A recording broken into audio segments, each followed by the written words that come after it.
Hello guys, welcome back to my YouTube channel. So आज के इस वीडियो में मैं आपके साथ शेयर करने वाली हूँ ये कॉपरिश आई लुक जो बहुत ही ज़्यादा गॉर्जियस लग रहा है। आप इसको कोई भी बर्थडे पार्टी में बहुत इजीली कैरी कर सकते हैं। सो पहले मैं यूज़ कर रही हूँ एलोवेरा जेल और उसको मैं एज अ प्राइमर और मॉइस्चराइज़र यूज़ कर लूँगी अपना पूरा फेस। फिर मैं यहाँ पे यूज़ कर रही हूँ फाउंडेशन, और फाउंडेशन के लिए मैं यूज़ कर रही हूँ मेबलिन का फिट मी फाउंडेशन। ये काफ़ी अच्छा एक फाउंडेशन है जो बहुत ही अच्छा मीडियम कवरेज देता है। सो मुझे काफ़ी अच्छा लगा ये फाउंडेशन यूज़ करके और मैं बहुत दिनों से यूज़ कर रही हूँ। इसमें मेरा शेड है 310। अगर आपने मेरे चैनल को अभी तक सब्सक्राइब नहीं किया तो प्लीज़ सब्सक्राइब कर देना गाइस, और अगर आपको वीडियो अच्छा लगे तो इसको लाइक करना भी बिल्कुल मत भूलना।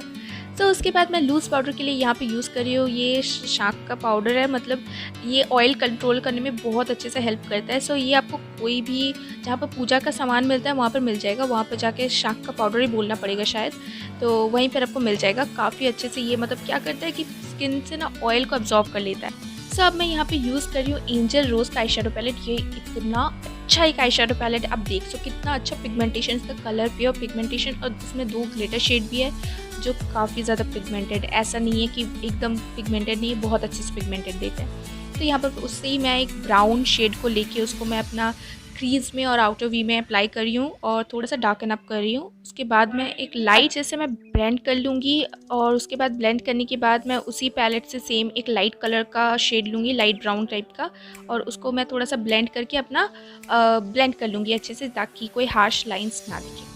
उसके बाद वहीं से मैं एक कॉपरिश शेड ले रही हूँ। आप देख सकते हो कितना ज़्यादा पिगमेंटेड है, सारे कलर्स बहुत ज़्यादा पिगमेंटेड है, और उसको मैं अपना पूरा लिड पे अप्लाई कर लूँगी और उसको फिर मैं ब्लेंड कर लूँगी अच्छे से।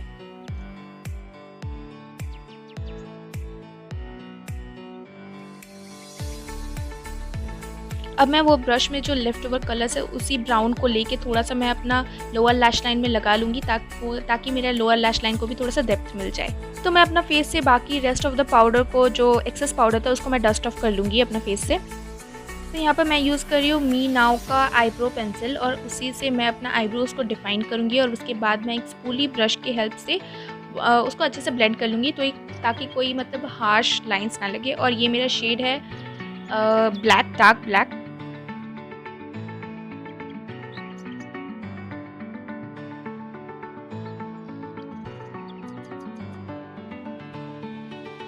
सो फिर यहाँ पे मैं यूज़ कर रही हूँ ब्लू हेवन का काजल, और ये काफ़ी ज़्यादा चीप रेंज में बहुत अच्छा काजल है। सो उसके बाद मैं यहाँ पे यूज़ कर रही हूँ एल18 का लिपस्टिक, और ये है in the shade pink spice जो मेरा फेवरेट शेड है अभी एल18 का। और उसके बाद मेरा कंप्लीट हो गया। अब उसके बाद मैं यूज़ कर रही हूँ यहाँ पर SFR का ब्लश। सो ये काफ़ी अच्छा पिगमेंटेड ब्लश है इतना कम रेंज में, सो काफ़ी अच्छा ब्लश है। उसके बाद मैं यहाँ पर यूज़ कर रही हूँ मेबलिन का मास्टर क्रोम हाइलाइटर, और इसका मैं क्या ही तारीफ़ करूँ। इसी से मैं अपना पूरा फेस को एकदम पूरा अच्छे से हाईलाइट कर लूँगी। आप देख सकते हो कितना अच्छा एक हाईलाइटेड लुक दे रहा है, एकदम नेचुरल टाइप का ग्लो दे रहा है, और ये सामने से भी बहुत अच्छा लगता है दिखने में। फिर उसी से मैं अपना ब्रा बोन्स, इनर कॉर्नर सबको मैं हाईलाइट कर लूँगी। उसके बाद मैं यहाँ पे मस्कारा के लिए यूज़ कर रही हूँ स्विस ब्यूटी का मस्कारा, और आप देख सकते हो मेरे लैशेस कितना अच्छा लग रहा है देखने में। So hair my looks get completed. So अगर आपको पसंद आया तो इसको लाइक करना मत भूलना, और मेरे चैनल को सब्सक्राइब कर देना प्लीज़, या सब्सक्राइब कर दो। So thanks for watching guys, stay tuned, bye.